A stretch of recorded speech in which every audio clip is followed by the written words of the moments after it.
Halo Reach has a famous tagline, "From the beginning, you know the end."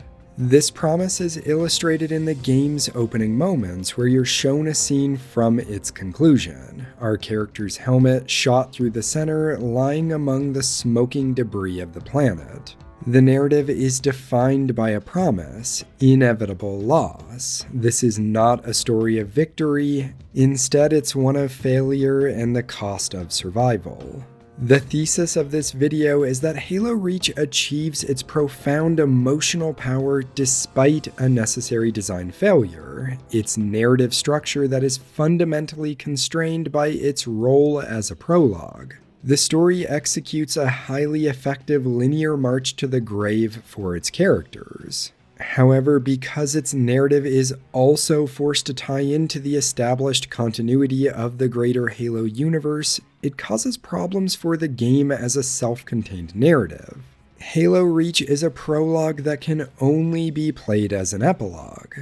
This video will spend most of its time on the game's narrative structure, characters, and themes. The reason why is because my general thoughts on Reach's gameplay is that it's largely unremarkable. Specifically though, its level design is the weakest element.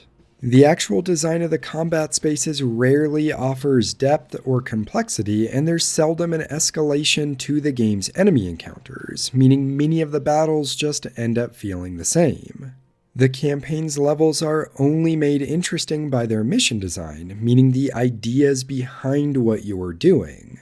This would be Nightfall's Sniper Recon, or Tip of the Spear's Vehicular Sandbox, for example. This is what gives the campaign variety, even if it still ends up being mechanically shallow. I want to be clear though that this is likely a me issue. The Halo series is first and foremost a sandbox shooter, and while I do criticize the gameplay at points in this video, I try not to linger too long on these criticisms. I don't think it would be fair for me to spend big chunks of the video criticizing the core design philosophy of the game and series just because I personally enjoy other styles of shooters more. My hope is that by examining Reach's narrative, I'll be able to fully explain why I find the game so emotionally and thematically compelling. And it is. It's not perfect, as we'll see, but I don't think enough credit is given to the writing in this game. I often see the criticism that the main cast of characters are poorly written and just there to die.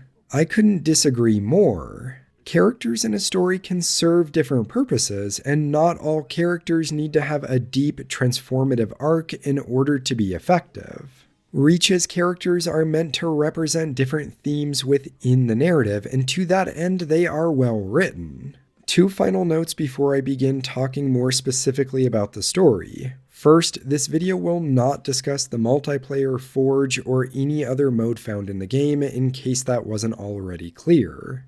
Second, I am aware that Halo Reach diverges from the established book continuity, which pisses some fans off. I haven't read the books, and this analysis will focus exclusively on the material that is present within the game itself. Okay, second spoiler warning is now on screen. Welcome to Reach.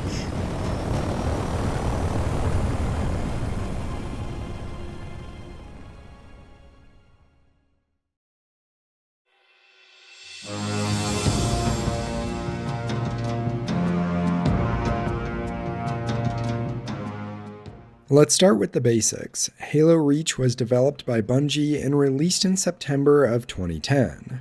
It marked the end of the studio's 13-year run with Halo, a series they originally began developing in the mid-90s. Reach tells the story of a planet falling into ruin and the small team of super soldiers who attempt to defend it from an alien force known as the Covenant, which is a collective of many different alien species bound together through religious beliefs. The story is a descent arc, meaning it goes in the opposite direction of the classic hero's journey. Rather than the characters experiencing triumph and the story being about growth, a descent arc is usually about tragedy. A character's situation only getting worse as the story progresses, even in moments where they believe they've been successful. This structure of narrative immediately differentiates Reach from almost all of the other games in the series. The original trilogy is a space opera. It's about uncovering an ancient alien weapon and trying to stop the Covenant from using it. To do this, you play as the one-man army super soldier, Master Chief. Reach, by comparison, is a gritty, smaller-scale military story. You're restarting anti-air guns, rescuing civilians, and discussing plans with your squad. I've heard it said that the original trilogy is like Star Wars, whereas Reach is Band of Brothers. While I generally agree with the Band of Brothers comparison for Reach, comparing the original Halo trilogy to Star Wars is like comparing a science fiction novel to a coloring book. Instead, think of the original trilogy more like Dune. It's of the same quality as Band of Brothers, but is telling a different kind of story. Reach begins with an ominous shot of a burning planet, a cracked helmet, and then quickly transitions to introducing the main cast of characters. A minor personal criticism I have is that given the more intimate story that Reach is telling, it would have been the perfect way to incorporate greater background explanation of the series' lore. The universe of Halo is incredibly interesting, but also incredibly dense, and God help someone who plays Reach as their first Halo game because they'll get little in the way of explanations. Like about who the super soldier Spartans are, about the Human Covenant War, or the Covenant's religious motivations, even about why the planet Reach is seemingly so important. None of these are explained. There's a lot of expanded lore presented outside of the games, like the whole history of the Covenant's formation, for example. However, my preference is to learn that information from the game itself rather than an outside source. As someone who's invested in the series' story, not its gameplay, it's a missed opportunity to not have Reach provide that story foundation for the whole series. It would give the narrative a stronger why. Why these characters sacrifice, the sacrifice that the game's whole emotional impact rests with, matters. As it is, the why just rests with the characters themselves. Luckily, the characters are great. Lieutenant. Commander, sir. I'm Carter, Noble Team's leader. That's Kat, Noble 2, Emil and George 4 and 5. You're riding with me, Noble 6. Not gonna lie to you, Lieutenant. You're stepping into some shoes the rest of the squad would rather leave unfilled. Me, I'm just happy to have Noble back up to full strength. Just one thing, I've seen your file, even the parts the Oni sensors didn't want me to. I'm glad to have your skill set. But we're a team. That lone wolf stuff stays behind. Clear? Got it, sir. Reach centers on Noble Team, an elite unit of Spartan super soldiers, and we play as the team's newest member, designated Noble 6. I'll discuss the characters in much more detail later in this video, but briefly going through the team, there's Carter, the unit's leader, Catherine or Kat, the second-in-command and intelligence specialist, June, the sniper, Emil, the close-quarters specialist, and George, the heavy weapons expert. Their call signs are Noble 1 through 5 respectively. Reach's opening mission, titled Winter Contingency, sees Noble Team's commanding officer, Colonel Holland, order the unit to investigate a nearby communications outpost after it suddenly goes offline. Without the relay, the planet Reach is cut off from the other colonies, yet despite this, none of the characters seem overly concerned. The Office of Naval Intelligence, or ONI, believes this could be an attack by the local human insurrectionists and conveys that information to Noble Team as they're dropped near the outpost. Winter Contingency deliberately starts slow. You aren't thrown into a firefight like the original game, but instead an investigation into what's happened in the scattered farmlands near the communications outpost. There's no combat for the opening 5 minutes or so, and I found that this effectively built tension. What begins with finding a distress beacon turns into meeting with locals and eventually finding the bodies of troopers. Make out any ID? Negative, but it's military. So where are the troopers?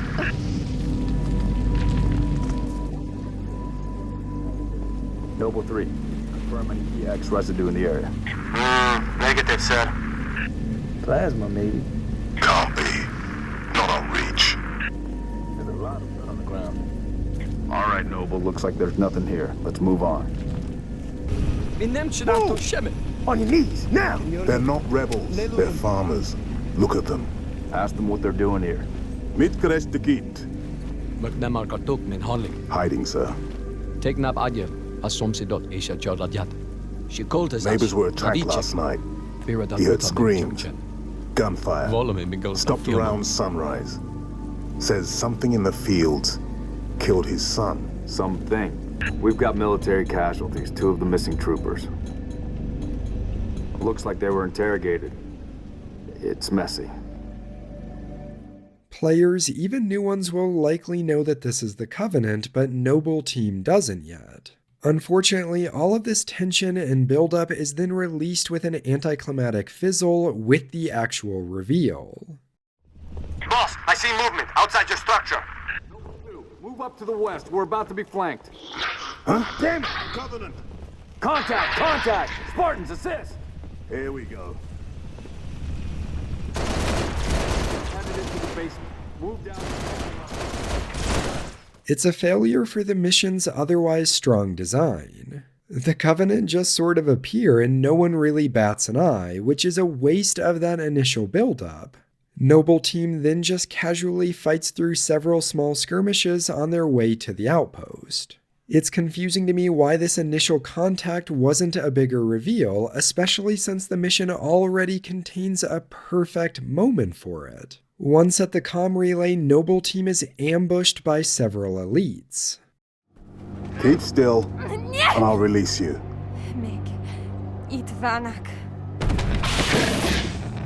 What's the status? Over! We've been engaged! Bad guy coming out!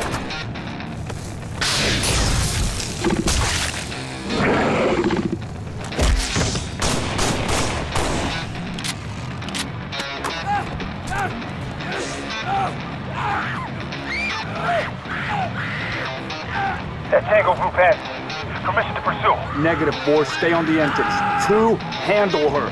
5 and 6. Clear the hole. What follows also doesn't capitalize on that great scene itself, it's just hallways with the same standard enemies. However, now imagine if this had been adapted to be the first encounter. Narratively, the communications outpost could have been placed earlier, then have this encounter as the reveal that the Covenant are on Reach. It could then be Carter and Noble Six who give chase. It would make sense for Carter to want to assess Noble Six's skills for himself, especially after his talk about needing to be part of the team. Also, Carter is the only Noble Team member that we don't get a one-on-one field trip with, so this would fix that. The pair would give chase, leading to the encounters with the Covenant forces in the farmlands, which in turn would allow for more personalized reactions to seeing the Covenant on Reach. Carter and Noble Six could kill several of the elites just as before, but witness one escaping. They then return to the rest of the unit who have been guarding Kat as she attempts to get the comms back online so word can be relayed about the Covenant attack. This would lead us neatly back to the current end of the mission. Signal. It's patchy, but it's there. I'll take it. Let's not touch anything. We wouldn't want to ground this place.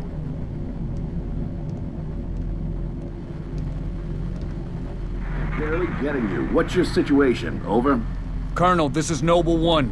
There are no rebels. The Covenant are on Reach. Acknowledge? Come again, Noble One. Did you say Covenant? Affirmative. It's the winter contingency. May God help us all. If Winter Contingency was an investigation that ended with the surprise discovery of the Covenant, then the second mission, Oni Sword Base, ramps up the scale of the attack dramatically. The mission immediately drops Noble Team into defending a high-value naval intelligence facility called Sword Base. The contrast between the first and second missions is done well. In under an hour of gameplay, Reach transitions from why are the comms down to we are under a full-scale attack. Mission 2 is divided into 2 segments. First, Noble 6 and Kat clear the area surrounding the base, focusing on getting the communications and anti-air guns online. This is the game's first traditional vehicle section, giving players access to the Warthog military jeep and Covenant Ghost hovercraft to move through the environment. Tonally, this segment creates the feeling that you are successfully pushing the Covenant back. The second half of the mission regroups Noble Team as they enter the military base itself to clear it. There's nothing interesting about the level design here besides the first encounter with one of the series' best enemy types, the heavily armored hunters. Similar to the previous mission though, there should have been a more impactful introduction to them. You just open a gate, they're there, and then there's no discussion about them. This might sound unnecessary because all of Noble Team would have fought hunters by this point, as have many of the game's players, but it ends up creating a strange hollowness to the fights. Like the characters and world aren't reacting to what the developers created for gameplay. This is the prologue as an epilogue problem again. The game assumes you've played Halo 1 through 3 and know what a hunter is, so it doesn't bother introducing them. Now, the mission ends with Noble securing the base and then briefing one of the scientists stationed within the base, a Dr. Halsey. The elites. Tell me more about them. 3, Zealot class. 1 got bias, the leader from the looks of him. Zealots. You're certain? Their armor configuration matched. Shield strength too. I gave the order not to pursue. Our primary objective was to get the station's relay back online. Your primary objective? Commander, are you a puppet or a Spartan? Ma'am? There are those at ONI, myself included, who believe the Covenant dispatch elite advance teams to hunt down artifacts of value to their religion. Survivor accounts suggests such teams are small, nimble, and almost always Zealot class. No doubt they came to the station for the abundance of ONI excavation data stored there. And you let them get away. Data retrieval was not a command directive. Even had we known, we had other more urgent matters to attend to. Like warning the planet. Professor Sorvad's final entry in his field notes made reference to a latchkey discovery. Latchkey. Not a word he would use lightly.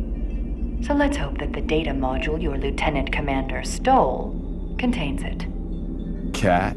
Before you ask, I was alerted the moment you attempted to access its contents, as I am with any unauthorized tap. This serves to set up 2 narrative threads that will be running in the background. The latchkey discovery that Dr. Halsey mentions, and then the advanced group of zealots that Noble Team was ambushed by in the previous mission. Both of these will eventually tie into the main narrative later, but the next mission keeps our focus squarely on the Covenant invasion. Titled Nightfall, the third mission takes place approximately 2 weeks later. Noble 6 and June are dispatched to a nearby area on a nighttime reconnaissance assignment. The pair covertly move through a nearby surveillance dark zone in order to scout for Covenant activity and devices. The mission concept is strong. It's a combination of nighttime infiltration, sniping, stealth mechanics, and it's deliberately designed to replicate the fan-favorite level from the first game. However, despite this strong concept, the gameplay fails to live up to its potential because the stealth is little more than window dressing. It's used as a brief introductory sequence rather than a real method for completing the level. The mission introduces a new stealth execution against the first encountered elite and allows for stealth killing of other sleeping enemies, but the overall level design forces shifts in the gameplay after this.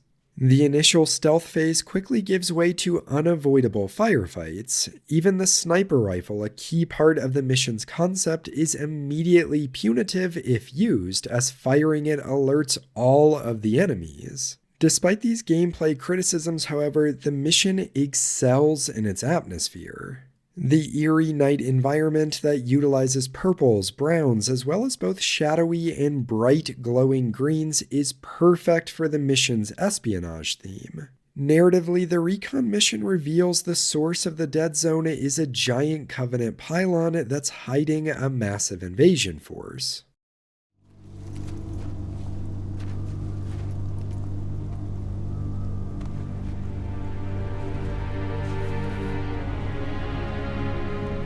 Jackpot. Transmitting visual. You've seen this, Cat? Confirmed. Receiving Nova 3 and Nova 6 live visual of a Covenant strike force.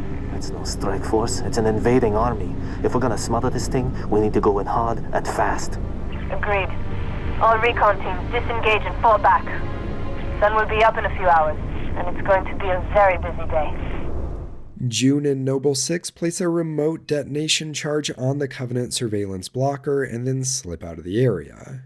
Nightfall is the end of the game's first act. The realization that the Covenant are already far more entrenched on Reach than originally thought is what the tension of these first 3 missions was building towards. This realization that Reach is under a full-scale invasion also forces a change in strategy, shifting from defense to offense.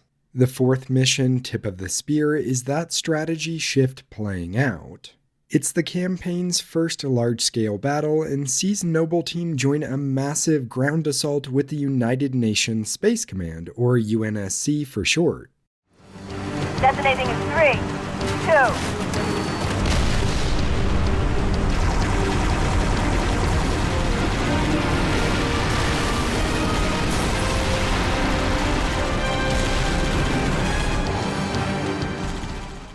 The intention is to punch through the Covenant lines and eliminate the enemy's staging ground.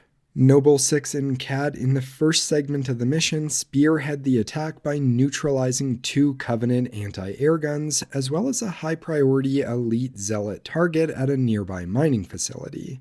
This part of the mission is a vehicle sandbox as the 2 of you drive around the canyon in a rocket Warthog, engaging Covenant forces and vehicles. Once the AA guns are destroyed and target killed, Noble 6 joins George to scout a giant Covenant spire that is acting as a teleportation terminal for Covenant reinforcements. From a gameplay standpoint, this is one of my favorite levels in Reach for its variety. It culminates with George and 6 successfully disabling the spire's shield generator, allowing the UNSC warship Grafton to bomb the tower. This moment of victory, though, is immediately reversed. The spire's destruction reveals a cloaked supercarrier, the Long Night of Solace, which immediately destroys the Grafton. Covenant forces are digging in, and the mission ends with the UNSC's push against the alien force having an enormous cost. The 5th mission, titled Long Night of Solace, is a direct, desperate response to the reveal of the supercarrier. The mission begins with Noble Team deciding on a course of action. That thing's crushing us and we're waiting for backup. They'll be backing up a graveyard. All our nukes are either out system or went down with the ships that carried them. You're preaching to the converted. How converted? I know that look, Cat. You can say no. No. You don't even want to hear it? Fine, I'll hear it. Remember that accident a couple years back?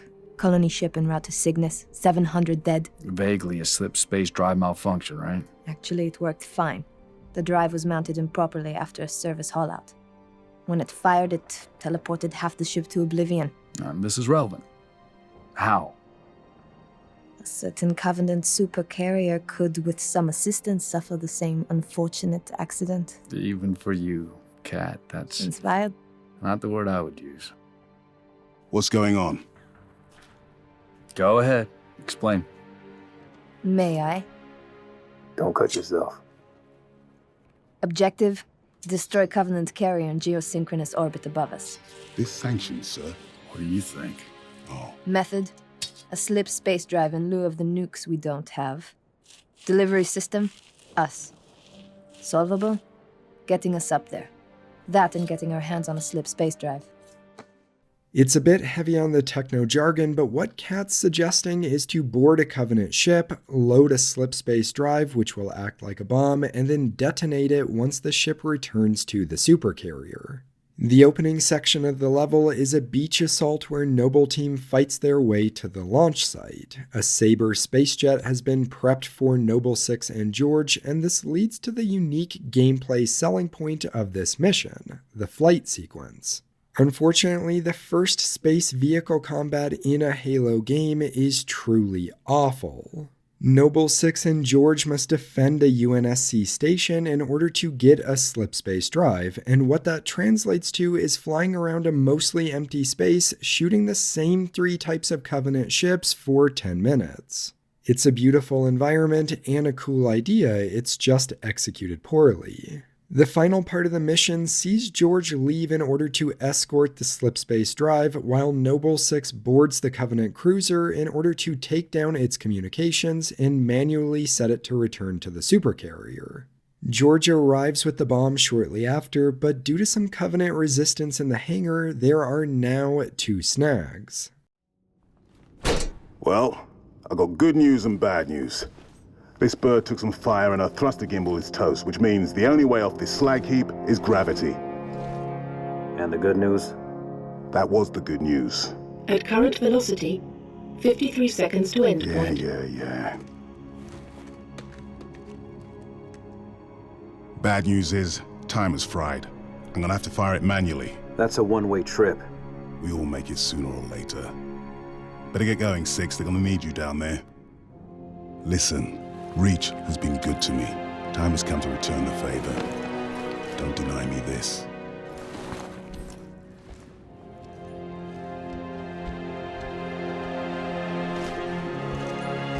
Tell him to make it count. With the remote detonation device damaged and time running out, George sacrifices himself to ensure its destruction and save Noble 6. It's the first major permanent loss for Noble Team and a powerful moment.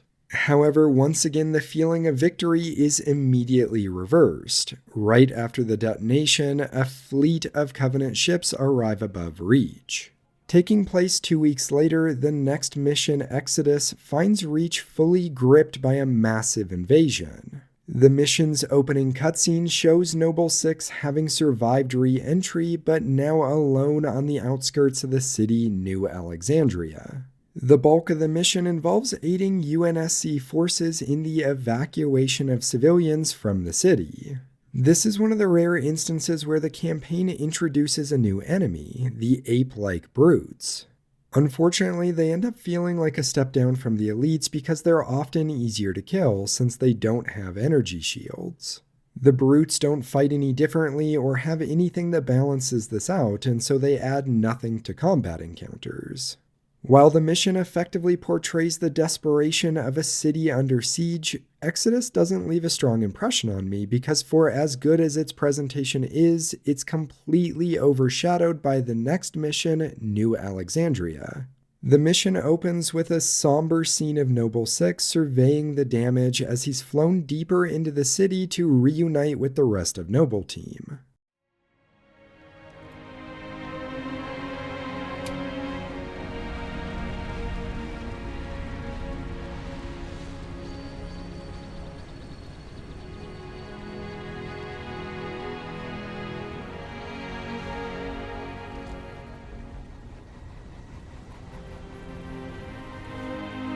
Your report will have to wait, Lieutenant.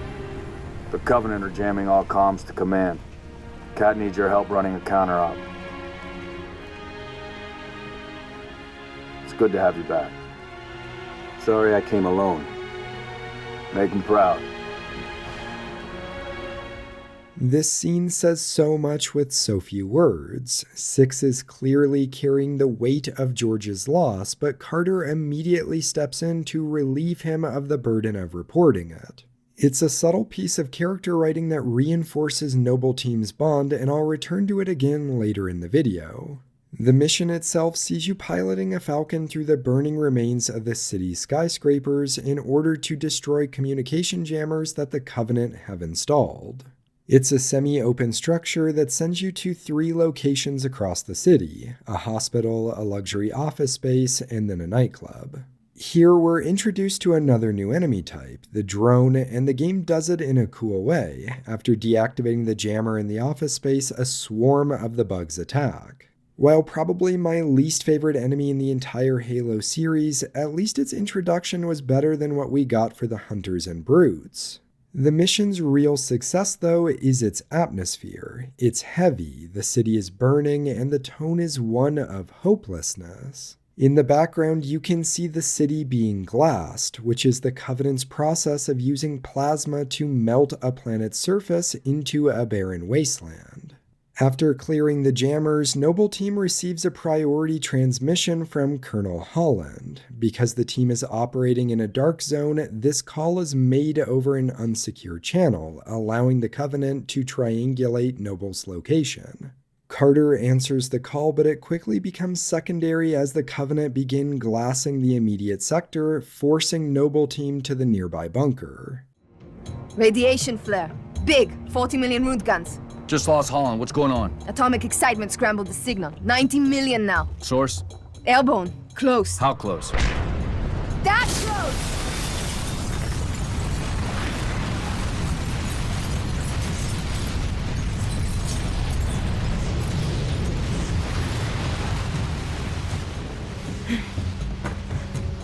First glassing? Me too. Don't worry, I'm on it. Our best option is a fallout bunker on sub-level 2, 96 meters northeast. We get orders from Holland, sir? We're being redeployed to Sword Base. Sword? Covenant own it now! Which is why they want us for a torch and burn op. Keep Dr. Halsey's excavation data from falling into enemy hands. If it hasn't already. Maybe, but according to Holland, the Covenant are still hunting for something. Where does he get off calling a demolition a priority 1? Mid-sentence and mid-sprint to shelter, Kat is unceremoniously sniped and killed. While not officially confirmed, it's a popular theory that the sniper here is part of the elite zealot team you faced in the first mission. I think this theory is probably correct, especially given the emphasis that Dr. Halsey places on the zealots earlier in the game. However, I don't like this, and I actually think Kat's death is more impactful if this theory is false. In my opinion, her death means more as a random casualty rather than an assassination by some elite hit squad that's chasing Noble Team. As a random death, it reinforces the game's descent arc by demonstrating that in war, death is often sudden and isn't personal. Her death and Noble Team's evacuation from New Alexandria mark the end of the game's second act. The 8th mission, titled The Package, returns the story to Sword Base, the Oni facility from the second mission. Narratively, it comes full circle. You are back where the invasion first escalated, however, the tone is now different.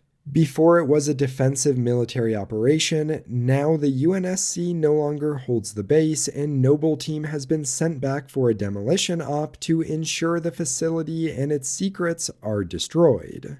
The mission is split into 2 distinct gameplay sections. The first half is a standard boots-on-the-ground assault as 6 fights through the exterior of the facility. It's competent Halo combat elevated by the excellent, distinctly orange and charred atmosphere, even if it's once again just destroying anti-air guns. This section mainly serves as a transition into the second half and the real objective.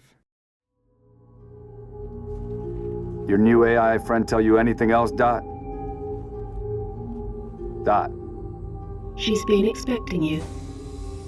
That's perfect. Apologies for the unusual security measures, Commander, but the stakes demand it. Dr. Halsey. Casualty reports have you listed as... Yes, well, as they say, news of my death has been greatly exaggerated. I only wish the same could be said of the rest of Noble Team. We all do, ma'am. It may please you to learn that the data module Noble 2 procured from Visegrad Station contained precisely what my scientist promised, a latchkey discovery. It has unlocked, at last, the secrets of this excavation. Not sure I understand. Your orders were a pretext to bring you to me and have been overridden. You are here, Team Noble, to ensure the delivery of this vital data to a secure location. Doctor, our orders are to destroy all sensitive material. Others will handle the demolition. I'll need to confirm this new directive with Command. Colonel Holland will be briefed. You belong to Oni now.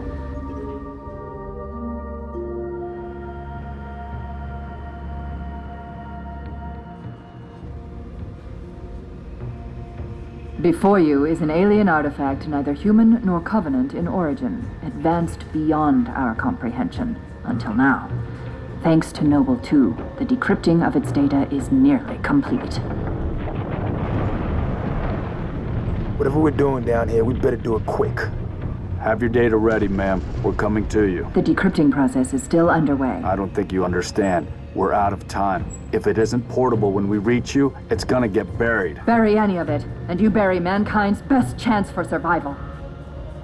Commander, you've been wondering what your Spartans died for? They died for this. Please, buy me all the time you can. Here you must protect Dr. Halsey's hidden lab while she prepares the titular package. Gameplay-wise, it's a defensive firefight segment, which is fine. Again, it's elevated by its atmosphere, which is a visually striking, icy, hidden laboratory. The mission concludes with Dr. Halsey entrusting Noble 6 with the high-priority AI Cortana, who carries data that could potentially turn the tide of the war. You are to take her to the UNSC shipbreaking yard in Azad. There, you'll find a Halcyon-class cruiser waiting to get her off-planet. I understand. Do you? Mankind is outmatched. When Reach falls, and it will fall, our annihilation is all but certain. Unless we can glean from this artifact a defense against the Covenant. A game-changer. On the level of the conical bullet in the 19th century, or faster-than-light travel in the 23rd. And what if we can't? An apt question, if there were somewhere else to place our hope. There is not.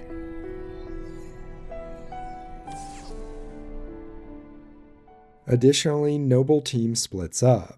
June leaves to escort Dr. Halsey to safety, effectively exiting the story, while Carter, Emil, and Six head towards their final destination, the shipbreaking yards at Azad.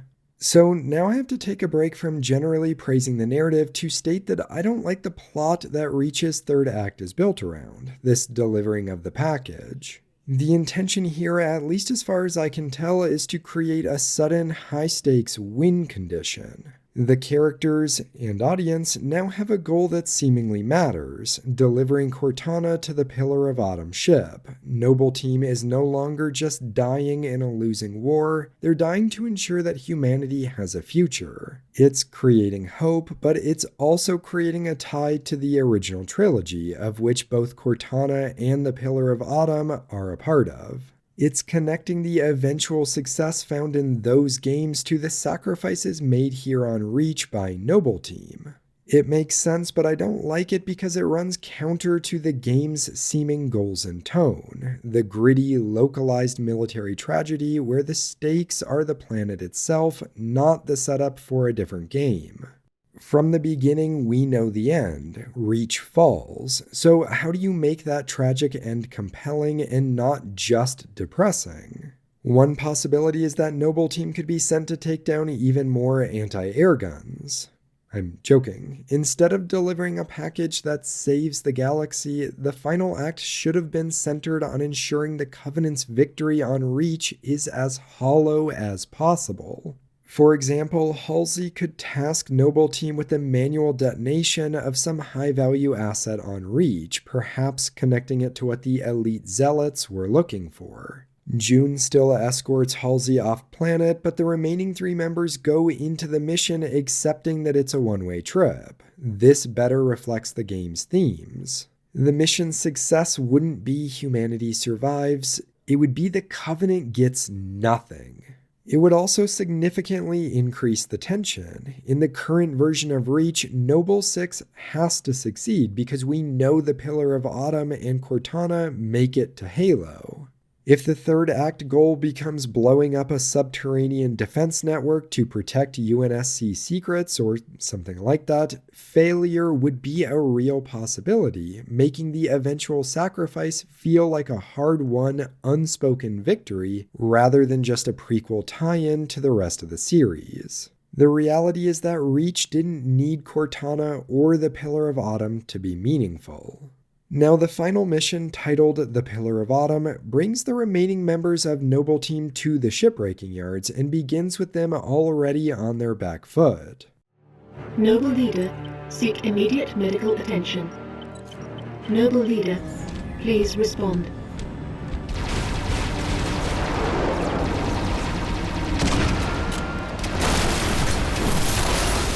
Please respond. Sierra 259. You are alarming me. Not sure how long she's gonna stay together. Skies are jammed up anyway. Gotta get you off her, Lieutenant. Sir, you don't want to hear it. Get the package to the Autumn.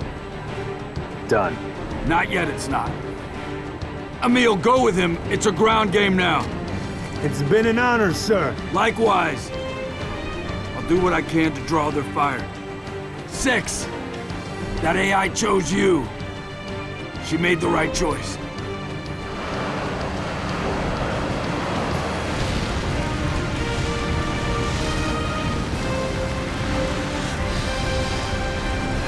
On my mark. Mark! The first part of the level sees Six and Emil weaving through canyons and enemy encounters until they're eventually confronted head-on by a Covenant Scarab war machine, forcing Carter to clear a path for them. Mother... We can get past this, sir. No, you can't. Not without help. Commander, you don't have the firepower. I've got the mask. Silent cop. Hit him hard, boss. You're on your own, Noble. Carter out.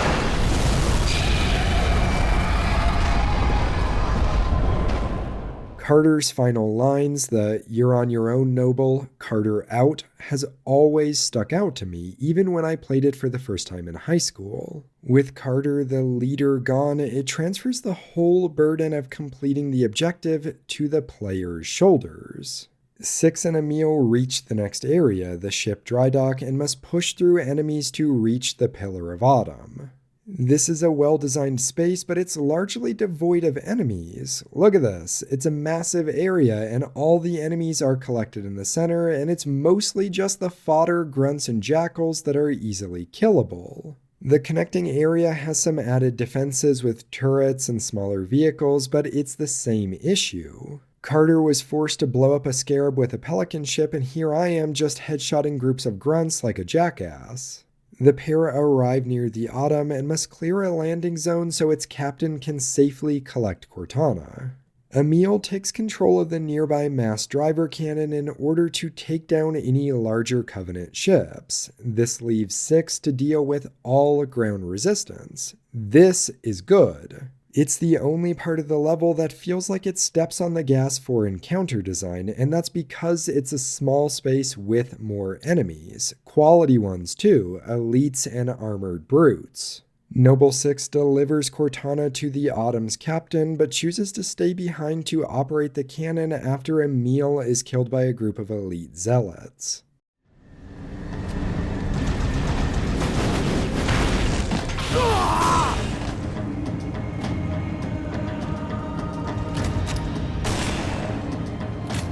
Who's next? I'm ready! How about you?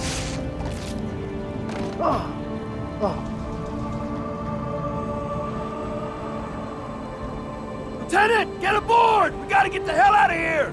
Negative. I have the gun. Good luck, sir. Good luck to you, Spartan. Just like that, Six is all that's left of Noble Team. The final objective is to man the mass driver cannon and protect the Pillar of Autumn as it warps away. The mission ends with a repeat of the first game's opening. The Pillar of Autumn arrives at the Ringworld Halo and the credits roll. As I've stated, this ending of delivering Cortana is fundamentally meaningless without player knowledge of the first game, Halo Combat Evolved. Now, after the credits, we regain control of Noble Six for an epilogue and what is, in my opinion, Reach's most important mission, titled Lone Wolf.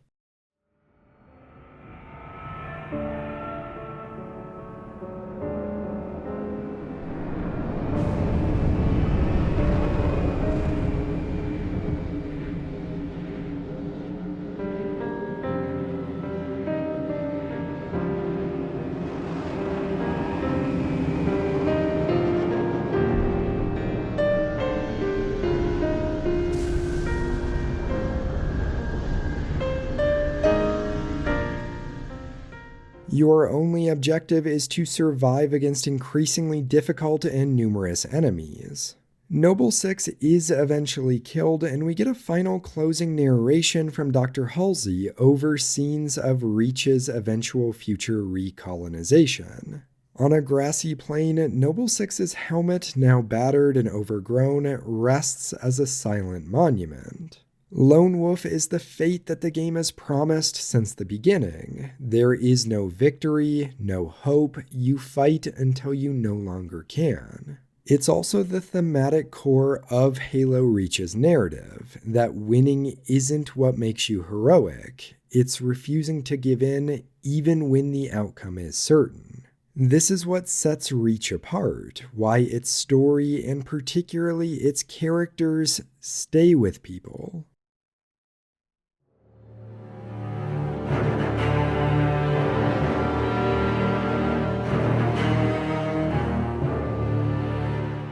Six members was the perfect size for Noble Team, just enough to give variety, but not so many that their eventual deaths become meaningless. Reach provides characterization in surprisingly subtle ways. Each Spartan is defined by small moments, brief dialogue exchanges, the way they act, and ultimately, the way they die. Noble 5 George is a second-generation Spartan on a team of third generations, a distinction the game only communicates through his sheer physical size and his older, more weathered armor. This also sets up a deliberate contrast between his size and how he's the most empathetic member of Noble Team. In the first mission, we see his interactions with several civilians on Reach. He speaks Hungarian, the native language of the planet, and treats the locals with a gentleness that is absent with the other Spartans. What's your name? Do you live around here? Arnevim George. Shada. Shada? Se Potroznev. Your accent sounds familiar. Shopron? Tangari. Friend of yours? Father. Sha'ainalom. I'm sorry. Why would you be? During Long Night of Solace, we get a further glimpse of George's concern for the people of Reach. Noble 5, your pulse is elevated. There is nothing you can do for Dr. Halsey and the others inside Sword Base. The mathematics are determinate. Noble 5? I know. George carries the weight of the civilian lives personally, and following his death, it's thematic that the next mission, Exodus, sees Noble 6 helping defend the evacuation of civilians. It's 6 honoring George's memory by carrying forward with his purpose. George's death is the most traditionally cinematic in the game. He stays behind on the Covenant ship to manually detonate the slipspace bomb, sacrificing himself to take down a massive enemy threat. Listen, Reach has been good to me. Time has come to return the favor. Don't deny me this. His final act is one of warmth. He removes his helmet, looks 6 in the eyes, and then tosses them to safety. He dies believing he has just saved the planet. His sacrifice feels heroic, meaningful, and noble, until it's abruptly revealed to have been for nothing. The genius of this first death, and why it had to be the first death, is how quickly the game undercuts the heroism. Minutes after George dies, a massive Covenant fleet jumps into orbit. By having the heart of the team die first, and for a victory that is immediately erased, the game clearly states that this isn't a story about winning, it's a story about the cost of losing. George's death isn't meaningless to the player, but it is meaningless to the war. Additionally, George's sacrifice reinforces 2 central points that Reach is trying to make about war. First, that heroism doesn't guarantee victory, and second, that loss is not always meaningful, but that sacrifice still matters. Noble 2, Kat, is the team's second-in-command and intelligence officer. She gets the most screen time and is your point of radio contact for several of the missions. Because of this, she arguably is the most personable member of the team. She's got a prosthetic arm, which is a cool visual, but also reminds us that she's experienced a physical cost for her service. We don't ever learn more about how she lost her arm, and I like that. Kat to me is interesting because she's one of the few characters who consistently pushes back against Carter. In a typical military shooter, I think this could have made Kat the annoying one, but in Reach it works because of the clear dynamic between the two of them. Here's an example. How long? Question of my life. If the question is, when will the station be back online? 2 weeks, earliest. This is plasma damage. All major uplink components are fried. 2 minutes is too long. Which is why I'm splicing into the main overland bundle to get you a direct line to Colonel Holland. You're in my light, Commander. Carter allows her a degree of latitude that he doesn't with the other members of Noble Team because he knows her intuition and intelligence are two of the team's greatest assets. Kat isn't being difficult, she just recognizes that the official word is rarely the whole truth. Sir, that true about Gauntlet Red and Echo teams assigned to civilian evac ops? Those are senior level communiques. I hear what I hear. Point is, why put Spartans on defensive deployments? I need that link to SATCOM, Kat. Chasing it. But this console's got more shrapnel in it than transceivers. You didn't answer my question. You want to know if we're losing? I know we're losing. I want to know if we've lost. In New Alexandria, it's actually Kat that first states the team's apparent new objective, destroying Sword Base, doesn't make sense. We get orders from Holland, sir? We're being redeployed to Sword Base. Sword? Covenant own it now! Which is why they want us for a torch and burn op. Keep Dr. Halsey's excavation data from falling into enemy hands. If it hasn't already. Maybe, but according to Holland, the Covenant are still hunting for something. Where does he get off calling a demolition a priority one? Where does he get off calling a demolition a priority one is what she says prior to her death, showing that she was already skeptical about what the team's assignment was. This is how you write an intelligence officer. You make them skeptical because the actual field of intelligence gathering would breed mistrust and the expectation that there's always more information to be learned. Intelligence work isn't just knowing facts, it's about pattern recognition and spotting when things don't line up. The game doesn't just have Kat spout off techno jargon to try and show that she's smart, although she does do that at times. Instead, Reach actually thinks about how being in intelligence would change a person's personality. Kat's death is the opposite of George's, and it's the game's most shocking because of how uncinematic it is. It's a needle rifle round through her head, a single shot mid-sentence. Narratively, it's supposed to feel uncinematic, and again, that's why I don't like the theory that Noble Team was being hunted by the group of elite zealots. Her death is perfect as it is because it introduces the reality of war. There is no pattern for the deaths. There is no protection. Noble Team can die anywhere, anytime. Kat doesn't even die doing something heroic. She dies for a radio call. Colonel Holland, hailing us. What's he doing on an open channel? Let's hear it. In the southwest quadrant of the city. Over. Sierra 259. If you are receiving, I am authorizing override of radio security protocols to link with this channel. How long for a secure link? I can't guarantee secure anymore. Could Covenant trace it to us? I could. Noble Leader, this is a Priority 1 hail. If you are receiving, acknowledge immediately. Keep it brief. I've heard her death described as cheap shock value, but I'd argue this shock is essential to the game's point.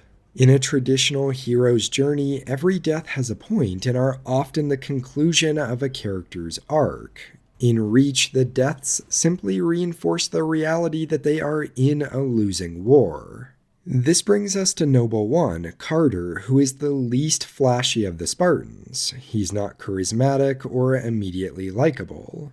He doesn't get a skull on his helmet or a robotic arm or an iconic weapon. He's just the leader, the anchor, the one who calmly keeps the team together even as Reach falls. These traits didn't matter to me when I originally played the game back at its release, but now as an adult, they actually make Carter my favorite member of Noble Team.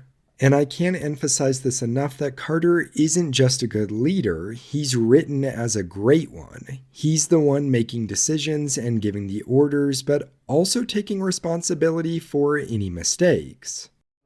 The elites. Tell me more about them. 3, Zealot class. 1 got bias, the leader from the looks of him. Zealots. You're certain? Their armor configuration matched. Shield strength 2. I gave the order not to pursue. Our primary objective was to get the station's relay back online. Your primary objective? Commander, are you a puppet or a Spartan? He protects those under him. I could send you to the brig for interfering with my work. Maybe you'd like to join her. I'm sorry? We're currently under emergency planetary directive, winter contingency. I'm sure you're familiar with the punishment for civilian interference with the Spartan deployment. Are you threatening me, Commander? Just making a reading suggestion, ma'am. He checks his ego. At the end of Tip of the Spear, he listens to Kat's plan with the slip space bomb. While this ultimately isn't successful, a true leader knows when they're not the smartest person in the room and when to trust those under them.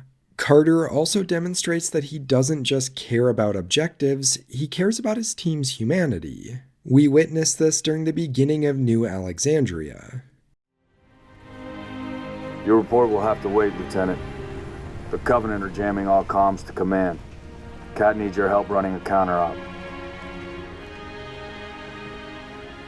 It's good to have you back. Sorry I came alone. Make him proud. By telling Six the report on George can wait, Carter gives Six permission to grieve without saying it out loud, and relieves Six of trying and justify what happened. He's ensuring Six is brought back into the fold after George's death and doesn't feel isolated, that the lone wolf stays integrated into the pack.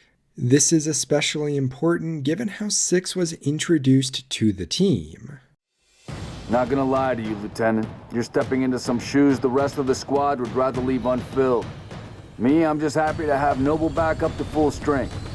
When he tells Six to leave the lone wolf stuff behind, he isn't being a hard-ass. Carter knows that isolation on a team like this is a death sentence. He's emotionally intelligent and protective of his team's mental state.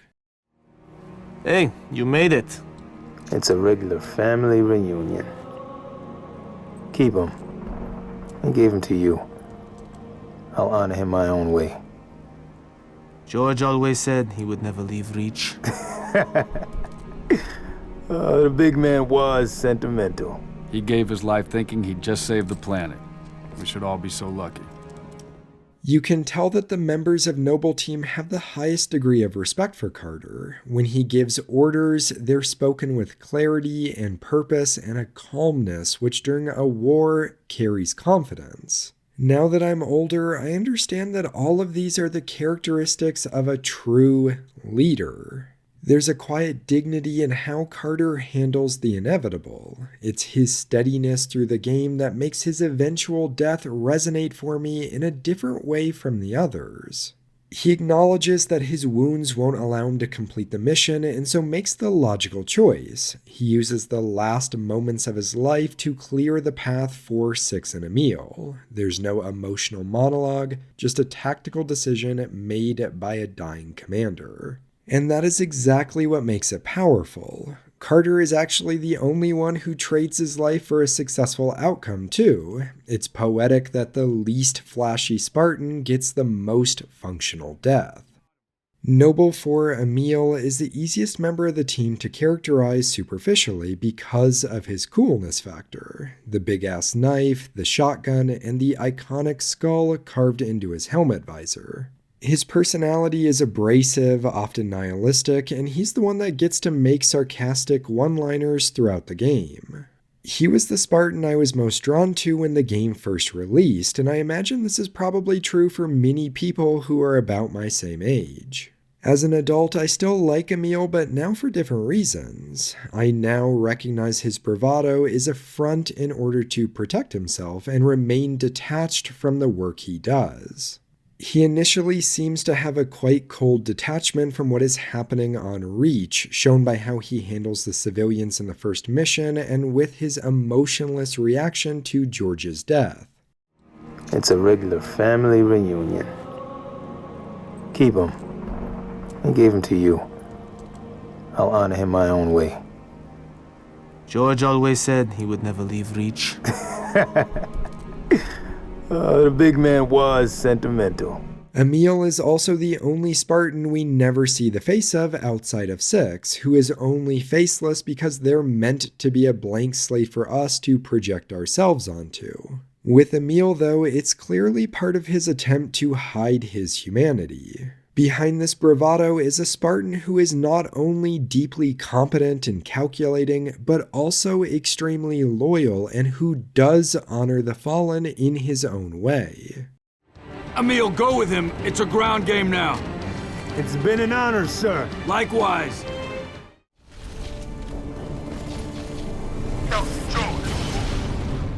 In the final moments before his death, Emil even instructs Six to leave with the Pillar of Autumn so they can escape Reach, stating he'll stay behind to cover them.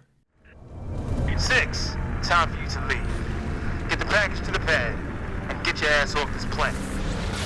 I got your back. His final moments are perfect for the character. Even with an energy sword through his chest, he refuses to die quietly, stabbing the elite back.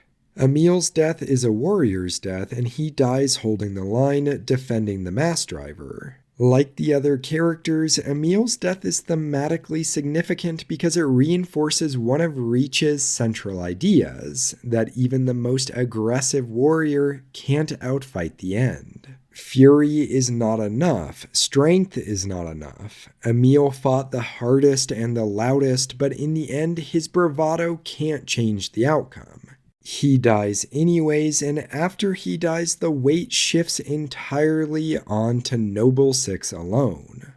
Let's take a step sideways to Noble 3, June, since they're the outlier of the team. As the sniper and reconnaissance specialist, it'd be natural for him to be the most detached, but he's not. June is talkative and sometimes even comes across as arrogant. When the cat runs an up, direct action is always necessary. Here, you may need these. High velocity, armor piercing. They'll take the hat off an elite at 2,000 yards. And they ain't cheap.